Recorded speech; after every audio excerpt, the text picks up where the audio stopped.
পরিস্থিতির অবনতি হওয়ার ছবি ধরা পড়ছে। এটা নতুন কিছু নয়। ওয়াকফ বিল যখন বেরোয় তারপরেও ভাঙচুর, ট্রেন ভাঙচুর, সরকারি সম্পত্তি ভাঙচুর হয়েছে। সিএ বিল যখন পাস হয়েছিল তারপরেও আমরা সারা পশ্চিমবাংলায় দেখেছি বিভিন্ন জায়গায় মানে টিকিটের যে কাউন্টার সেখানে পর্যন্ত সেই বক্স পর্যন্ত ভেঙে চুরে দেওয়া হয়েছিল, আগুন জ্বালিয়ে দেওয়া হয়েছিল, ট্রেনে স্টোন পেল্টিং হয়েছিল।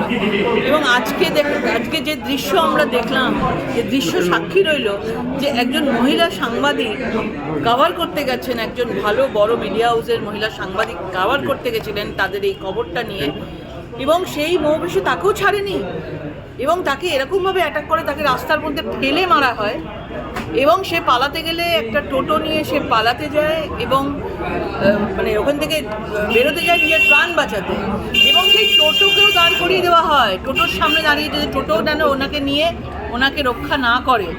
এবং সবচেয়ে বড় কথা হচ্ছে যে পুলিশ যেখানে দাঁড়িয়ে আছে, পুলিশ বলছে আমরা ওপরের অর্ডার ছাড়া কিচ্ছু করতে পারি না। আপনারা একটা কথা বলুন, তাহলে মিডিয়ার সামনে রাখতে চাই, যদি একটা মেয়ের ওপর অ্যাটাক হচ্ছে, অত্যাচার করছে, কারোর ওপরে ধর্ষণ করছে বা কিছু করছে, সেখানে পুলিশের কি সেই সময় নবান্ন থেকে অর্ডার লাগবে, 14 তলা থেকে অর্ডার লাগবে যে আমি তাকে রেস্কিউ করবো কি করবো না?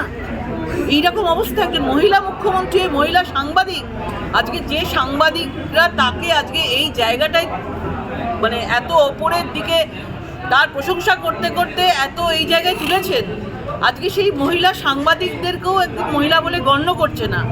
এবং শুধুমাত্র একটাই জিনিস যে আজকে 30% ভোট তাকে পেতে হবে, এবং যদি দাঙ্গা লাগিয়ে দেওয়া যায়, যদি রাইট লাগিয়ে দেওয়া যায় বিভিন্ন জায়গায়, তাহলে 30% ভোটটা একট্টা হয়ে যাবে এবং হিন্দুরা বাইরে বেরোতে ভয় পাবে এবং কোনো মহিলা সাংবাদিক বলুন কেউ কভার করতে যাবে না। একটা মহিলার ওপরে অত্যাচার হচ্ছে আর উনি কিচ্ছু বলছেন না।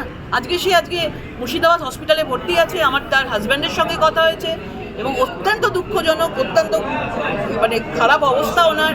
আমরা সবাই মিডিয়ায় ছবি দেখেছি। এটা অত্যন্ত দুঃখজনক এবং নক্কারজনক একটা সাংবাদিকের ওপর এরকমভাবে অ্যাটাক করা। যখন রাজ্যের মুখ্যমন্ত্রী ল অ্যান্ড অর্ডার মানে না, সিস্টেম বোঝে না,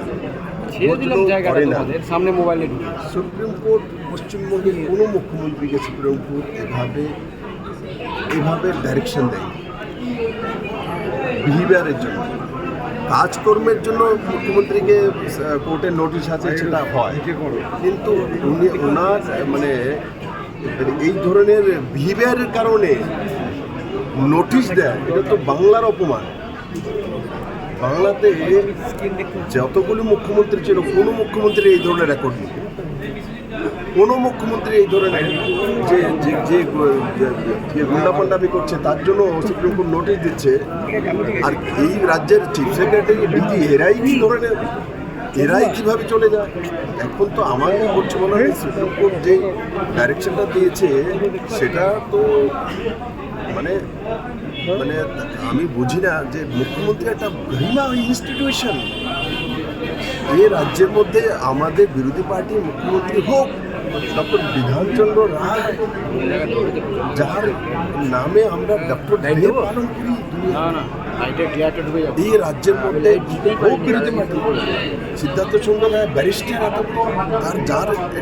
যার অ্যাডভাইসে ইন্দিরা গান্ধী প্রধানমন্ত্রী, তার সেন্ট্রাল গভর্নমেন্ট চালাতেন বলে আমরা শুনেছি। এই রাজ্যে জ্যোতি বসুর মতো ব্যক্তিত্বপূর্ণ ব্যক্তি মুখ্যমন্ত্রী ছিলেন, বিদ্যুৎবাবুর মতো লোক মুখ্যমন্ত্রী ছিলেন। তো সেগুলো মানুষ তুলনা করছে, এই বাংলা কী হলো, এই বাংলা তো সংস্কৃতি, কালচার, বডি ল্যাঙ্গুয়েজ থ্রো, তার জন্য জানা যায়। আমাদের কাছ থেকে মানুষ শেখে কীভাবে বলতে হয়, কীভাবে দাঁড়াতে হয়, কীভাবে আমাদের মানুষের সঙ্গে মানুষ সম্পর্ক করে আমাদের কাছ থেকে শেখে। সেদিন তো আমার মাথা হেঁটে হয়ে গেছে দেখে, বলে এটা কীভাবে করতে পারে। আমি তো মুখ্যমন্ত্রী ছিলাম, ভাই আমার তো বয়স কম ছিল, আমি একটু অ্যাগ্রেসিভ হয়ে যাই, কিন্তু এই ধরনের ঘটনা আমি জীবনে ঘটাই। এটা লজ্জাস্কর বিষয়।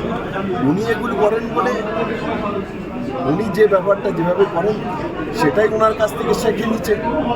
উনি যেদিন এগুলো বন্ধ করে দেবেন, বাংলাতে কোথাও গুন্ডাগিরি হবে না, বাংলাতে কোথাও রেপ হবে না, বাংলাতে কোথাও ট্রেন চালাবে না, বাংলাতে কোথাও রাস্তা করবে না। উনি যেটা করেন সেটাই করবেন। কিন্তু এসআইআর কে কেন্দ্র করে এই ধরনের ঘটনাটা কি গোটা রাজ্যে ঘটনা যে ঘটছে সেটা আমি বললাম তো, এটা ওনার ভাইপুই তো বলেছে যে বিএলওকে গাছের সঙ্গে নির্বাচন কমিশনকে বেঁধে রাখুন। করছে কে? বাংলার মানুষ বুঝে গেছে কারা করাচ্ছে। যারা করছে তারা তো হচ্ছে ছোট ছোট পেয়াদা। সাপ্লাইয়ের কারা?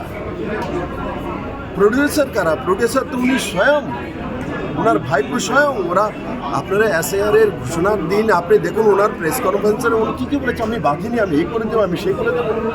শুধু এগুলোই তো করছে। তো উনি যা করছেন সেটাই নিচে হচ্ছে।